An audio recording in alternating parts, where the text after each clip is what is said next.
नमस्कार, कथासंग्रह चॅनलवर आपले स्वागत आहे। सध्याच्या वैवाहिक जीवन खूपच तणावग्रस्त झाले आहे। नवरा बायको दोघांच्याही एकमेकांकडून अपेक्षा गगनाला भिडल्या आहेत। प्रत्येकालाच आपलं म्हणणं, करिअर महत्त्वाचे वाटतं। घटस्फोटाचे प्रमाण वाढत आहे। हे वाढतं प्रमाण बघितलं की वाटतं हा काळ विवाह संस्थेच्या अग्निपरीक्षेचा असला पाहिजे। अशाच एका घटस्फोटाच्या उंबरठ्यावर उभे असलेल्या जोडीची कथा आज आपण ऐकणार आहोत।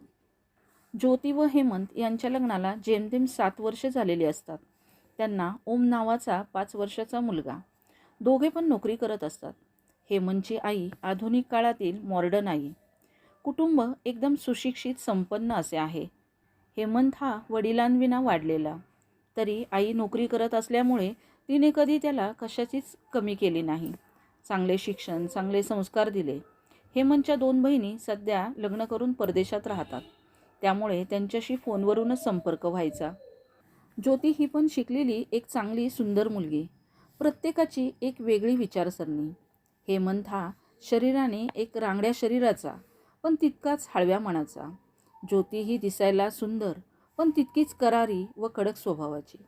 आणि दोघांच्या विरुद्ध हेमंतची आई, तडफदार, स्वाभिमानी, स्वकर्तृत्वाने सगळे ऐश्वर्य मिळवलेले, पण आता वयामुळे थोडी हळवी झालेली।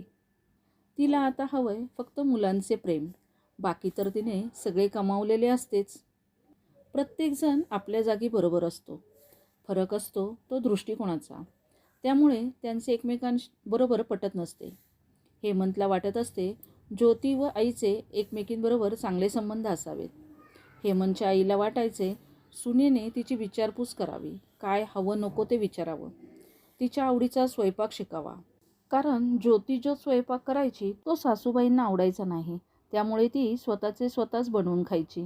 ज्योतीला वाटायचे मी जे करते त्यात सासूबाई काही ना काही कमी काढतात व बोलतात। ज्योतीला आता तिच्याप्रमाणे घर हवं असतं। सासूबाईंना मी केलेला स्वयंपाक आवडत नाही तर हा त्यांचा दोष आहे। सासूबाईंनी जर कधी दोघांच्या मध्ये हस्तक्षेप केला तर ते ज्योतीला आवडत नसायचे। हेमंत हा ह्या दोघींच्या मध्ये फसलेला असतो। त्याने आईची बाजू घेतली तर ज्योती नाराज व्हायची व ज्योतीची बाजू घेतली तर आई, त्यामुळे त्या दोघींचे ही बोलणे ऐकायचा। पण खरंच ज्या वेळेला जिचे चुकते तिला तो कधीच बोलत नसायचा, दुखवायचा नाही। त्यामुळे सगळ्यांना वाटायचे तो काहीच स्टँड घेत नाही। घरातल्या ह्या परिस्थितीमुळे तो मित्रांबरोबर वेळ घालवू लागला, पार्ट्या करू लागला व स्वतः जगू लागला। त्याच्या ह्या वागण्याचा ज्योतीला अजूनच त्रास होऊ लागला, त्यामुळे अजूनच घरातले वातावरण बिघडू लागले। वरचेवर दोघांची भांडणे सुरू झाली। दोघांच्यातला संवाद कमी होऊ लागला। हेमंतच्या आईला पण त्याची काळजी वाटू लागली। शेवटी तिच्यासाठी मुलगा, त्याचा संसार महत्त्वाचा होताच। त्यावेळी मात्र ह्या सासूसुना एक होऊन हेमंतला सुधारण्याचा ध्यास घेतात। स्वतःचे राहते घर सोडून ते त्या एरियापासून लांब दुसरीकडे घर रेंटने घेतात, जेणेकरून हेमंतला मित्रांकडे जाण्याला वेळ मिळणार नाही व तो त्याचा वेळ घरातच देईल। हेमंत सुधारेल म्हणून त्याच्या आईने भरपूर पैसा खर्च करून सुनेच्या म्हणण्याप्रमाणे ते घर सजवले। सुरुवातीचे काही महिने ठरल्याप्रमाणे चांगले चाललेले असते। हेमंतला पण लाज वाटत असते। त्याच्या वागण्यामुळे त्यांना त्याचे घर सोडून यावे लागते। सगळ्या नातेवाईकांना कळते हेमंतमुळे ते दुसरीकडे राहायला गेले, म्हणून तो परत त्याची इमेज सुधारण्याचा प्रयत्न करत असतो। तर आता सगळे सुरळीत चालले तर पुन्हा सासूसुना यांच्या मूळ पदावर येतात व परत पहिल्यासारखे त्यांच्यात एक प्रकारचे शीतयुद्ध चालू होते। दोघींना पण एकमेकींचे कणभर पण पटत नसते। नवीन ठिकाणी राहायला गेल्यावर ज्योतीला वाटते ते घर पूर्णपणे तिच्या हातात असावे, सासूचा कोणत्याच गोष्टीस हस्तक्षेप नसावा, कारण आता हा संसार तिचा होता। सासूबाईंनी शांत राहावे व नवीन बदल स्वीकारावेत। सासूबाईंना वाटते मी हिला एवढी मदत करते, हे सगळे मी केले, तरी सून मला किंमत देत नाही, माझ्या म्हणण्याप्रमाणे वागत नाही। हेमंतची आई बदल स्वीकारायला तयार नसते। एकदा असेच घरात ज्योतीचे तिच्या मुलावरून भांडण होते। विषय साधा होता, तिच्या मुलाने भाजी खाल्ली नाही, त्यामुळे ती त्याला रागाने ओरडते व 2 फटके हातावर मारते।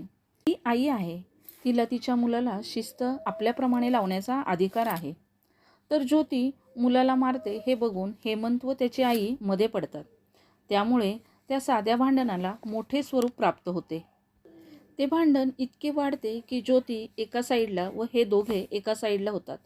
भांडणांमध्ये ते इतके एकमेकांना टोकाचे बोलतात की त्यामुळे ज्योती रागाने बॅग घेऊन मैत्रिणीकडे निघून जाते. हे दोघे पण रागात असतात. त्यावेळी त्यांच्या डोक्यात ज्योतीने बोललेले वागलेले असते. त्यामुळे ते तिला शोधण्याचा प्रयत्न करत नाही. उलट ज्योतीची मिसिंगची कंप्लेंट देतात. 2 दिवसांनी राग शांत झाल्यावर ज्योती परत घरी यायला लागते. ती घरी आल्यावर पाहते घराला लॉक असते. ते बघून ती हेमंतला फोन करते. तर त्यावेळी हेमंत आईसोबत त्यांच्या नातेवाईकांकडे असतो. ज्योतीचा फोन आलेला पाहून हेमंतची आई चिडते. तिला आधीच ज्योतीचा राग आलेला असतो. ती तिच्या लहान मुलाला सोडून न सांगता घरातून गेली म्हणून. त्यामुळे ती घराची चावी देण्यास नकार देते. ते बघून ज्योती पुन्हा चिडते व परत त्यांच्यात मोठे भांडणे होतात व परत रागात एकमेकांचे मणे दुखावेल असे ते बोलतात.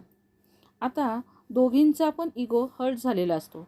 त्यामुळे त्यांना एकमेकींच्या न दिसणाऱ्या चुका पण दिसू लागतात.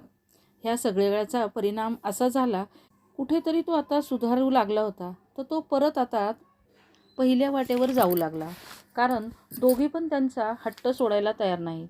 सासू सुनेला परत घरात घ्यायला तयार नाही, तर सून म्हणते संसार करायचा तर सासू नको.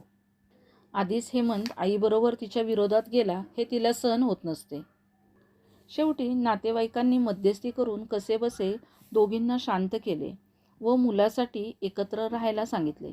पण परत हे घर एकत्र होईल का? हेमंत हा त्याचा स्टँड घेईल का?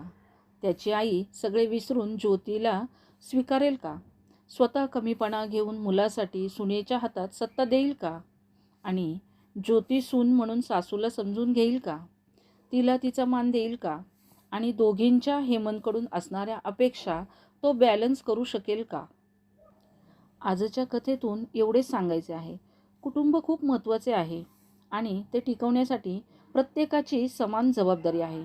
प्रत्येकाने थोडा समजूतदारपणा घेतला तर घराचे नंदनवन होते. जुन्या पिढीने नवीन बदल स्वीकारायला पाहिजेत.